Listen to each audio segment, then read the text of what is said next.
At the first hours of October 7, I lost my nephew. He was a freelance journalist and he killed. I cannot find time or find safety to attend his funeral. I work as a photographer in Gaza Strip more than 25 years. I did work in Egypt revolutions, and Libyan revolutions, and other Arab country revolutions.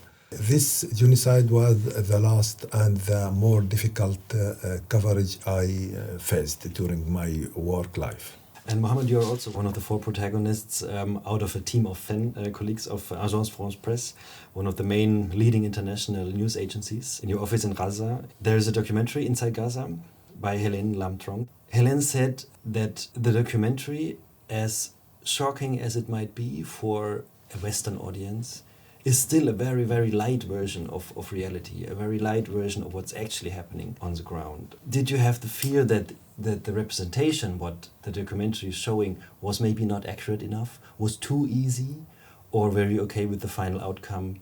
This documentary maybe not reflected all the suffering which we faced during this genocide. But it's very important because to let people follow what was happened with the journalists who's published their work. If the film reflected at least 10% is better than nothing. The film follows, I mean, it doesn't follow because it's your pictures, your professional work, but also your life. In the first 7 or 8 months of the war in Gaza, since October 7, 2023, it must be just brutally hard to report on this war, but at the same time live in the circumstances. How do you deal with it? When you work inside your country and your family under the same problems, under the same targeting, under the same dangerous situation, it's totally different. In last 5 wars, me and my family have a plan direct. Some of my family will collect all our documentary. One of them keep to looking for food or waters. But this genocide is different because our family didn't stay at their home. Just after 2 weeks, AFP asked us to leave and evacuate to the south Gaza Strip. Our office was full of equipment, easy things to send your materials. We'll go to another place and start to prepare everything from zero. We worked under a lot of pressure, looking for life, for equipment, for everything. Every time when I woke up, I put a plan for my life. I asked my family how we can find food, how we went to cooking. There's no house for you now. We store a lot of things like fuel, like food, like everything, because we now discover that this genocide will be a lot of time. And at the same time, pretty early in this war, journalists have been deliberately targeted, right? The Israeli military put a target on your back. I mean, I don't have to ask how that felt, but how did you deal with it? How did you try to not endanger the surroundings? This is more complicated because before also we didn't face like this. You are a journalist. We send our location for our work and our work send it for the Israelis. When we wearing our equipment like a flak jacket and helmet, we felt before this genocide that you are under protect because you are a press. We put many signs at our cars that reflected that this is car for press. We have some conditions good during this genocide.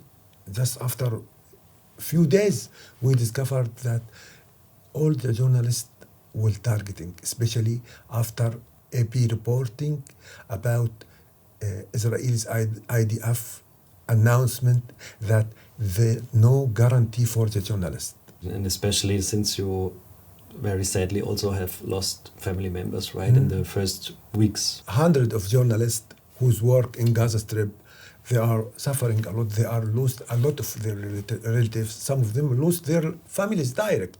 Maybe I have a chance. My family will survive. But at the first hours of October 7, I lost my nephew.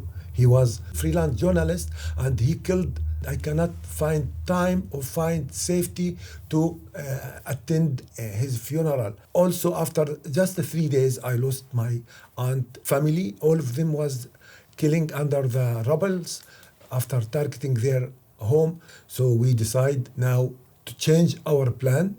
We must work and move the reality professionally for the world, because the Israelis didn't allow for foreign journalists to pass in Gaza. Yeah, this is also what Reporters Without Borders and other organizations are calling for since day one. How would it help to have international journalists on the ground? When the foreign journalists haven't their families, sure, the pressure not will be like us. I felt before the genocide, when there is foreign journalists, it means the Israelis will not targeting them direct. So when we work together, we felt they give us more preventing, you know. And now, Mohammed, you are in Cairo after you've been evacuated in April 24, and you're coordinating the AFP freelancers. What is the main difficulty now, and what would your colleagues need the most? We cannot let Gaza without coverage, so we credit from the freelance small team, 3 photographers, and there's also cameramen. I start coordinate with them and give them a lot of advice how to survive themselves, how to work with safety, and also advise them which story is important. You know, they haven't experienced like us. And over that, they are suffering a lot more than us. We spent 7 months there, but they spent 2 years, and they suffering famine, not easy famine, hard famine. They didn't find food a lot for more than, especially the last 4 months. Sometimes they told us we didn't have energy to walk because we haven't also traffic, no fuels, and our equipment, our cars was bad during 2 years work.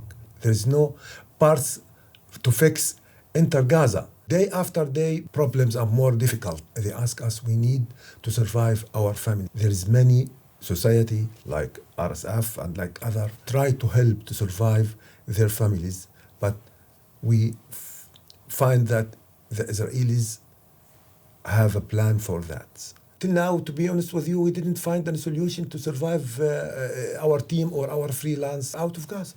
August 25 was, from what we documented at Reporters Without Borders, the most deadly months. Many journalists being killed. Mariam Abu Da'a, Anas al-Sharif, and many more. Always the Israeli tries to present some proof or some document to somehow say these people should have been killed. But when we ask for document for more proof, because it's a humanitarian issue, people shouldn't be killed like this. What do you reply to the Israeli army trying to find proofs?